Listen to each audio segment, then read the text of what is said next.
Tollywood star hero Vijay Deverakonda, national crush Rashmika Mandanna గురించి తెలుగు ప్రేక్షకులకు ప్రత్యేకంగా చెప్పాల్సిన పని లేదు. వారిద్దరి కాంబినేషన్లో వచ్చిన సినిమాలకు ఆడియన్స్ ఎంతగానో ఫిదా అయ్యారు. ఇక మరొకసారి వీరి కాంబినేషన్ ఎప్పుడు సెట్ అవుతుందా అని ఫ్యాన్స్తో పాటు మూవీ లవర్స్ కూడా ఎంతగానో ఎదురు చూస్తున్నారు. ఇక ప్రస్తుతం ఎవరి కెరీర్లో వారు బ్యాక్ టు బ్యాక్ సినిమాలతో దుమ్ము లేపుతున్న సంగతి తెలిసిందే. ఈ క్రమంలో వీరిద్దరి గురించి తాజాగా షాకింగ్ న్యూస్ నెట్టింట వైరల్గా మారింది. విజయ్ దేవరకొండ, రష్మిక మందన ఇద్దరు కలిసి 2 చిత్రాల్లో నటించిన సంగతి తెలిసిందే. తొలుత గీతా గోవిందం అనే చిత్రం ప్రేక్షకుల ముందుకు వచ్చి భారీ హిట్ను అందుకుంది. ఆ తర్వాత డియర్ కామ్రేడ్ చిత్రం వచ్చింది.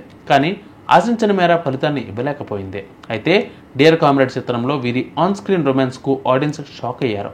అప్పటి నుంచి వీరిద్దరూ డేటింగ్లో ఉన్నారు అంటూ రూమర్లు మొదలయ్యాయి. అప్పటి నుంచి ఇప్పటి వరకు ఏదో ఒక వార్త నడుస్తూనే ఉంది. ఇక తాజాగా వీరిద్దరి గురించి మరొక షాకింగ్ న్యూస్ నెట్టింట చక్కర్లు కొడుతుంది. విజయ్ దేవరకొండ, రష్మిక మందన యుఎస్లో ఇండియా డే పరేడ్కు హాజరైన సంగతి తెలిసిందే. వీరిద్దరూ జంటగా హాజరై మళ్ళీ జంటగా తిరిగి వచ్చారు.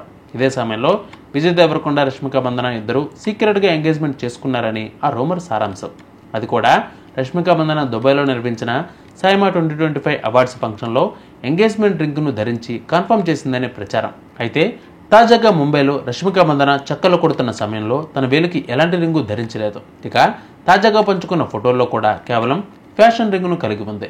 దీనితో దుబాయ్ సైమా ఈవెంట్లోనూ జస్ట్ ఫ్యాషన్ రింగును మాత్రమే రష్మిక మందన ధరించి ఉంటుందని తెలుస్తోంది. దీనితో విజయ్ దేవరకొండ, రష్మిక మందన సీక్రెట్ ఎంగేజ్మెంట్ అంటూ వస్తున్న రూమర్లకు అడ్డుకట్ట పడినట్లయింది.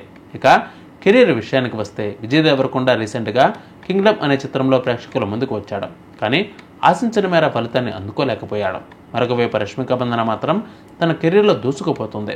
పుష్ప, పుష్ప 2, యానిమల్, చావా వంటి చిత్రాలతో భారీ హిట్స్ అందుకుంది. నెక్స్ట్ ది గర్ల్ ఫ్రెండ్, మైసా అనే చిత్రాల్లో నటిస్తూ బిజీగా ఉంది.